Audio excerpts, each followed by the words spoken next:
Gürcüstanda vətəndaşlıq, yaşayış icazəsi və ya ölkədə qanuni qalmaq üçün digər hüquqi əsas əldə etmək məqsədi ilə bağlanan saxta nikahlar cinayət məsuliyyəti yaradan əməl kimi tanınacaq.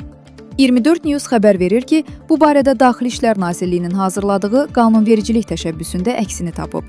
Layihəyə əsasən Gürcüstan vətəndaşı ilə əcnəbi arasında vətəndaşlıq, yaşayış icazəsi və ya digər hüquqi üstünlüklər əldə etmək məqsədi ilə bağlanan saxta nikahlara görə əcnəbinin ölkədən deportasiyası və Gürcüstana girişinin 2 ildən 10 ilədək müddətə qadağan edilməsi nəzərdə tutulub.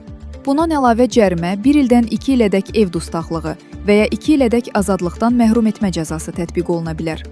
Qanunvericilik paketi çərçivəsində Gürcüstan vətəndaşı ilə nikah əsasında verilən yaşayış icazələri ilə bağlı qaydalar da yenilənir. Belə ki, yeni yaşayış icazəsi növü Gürcüstan vətəndaşının həyat yoldaşı üçün yaşayış icazəsi təsis ediləcək və bu sənəd daimi yaşayış icazəsi əldə olunana qədər qüvvədə olacaq.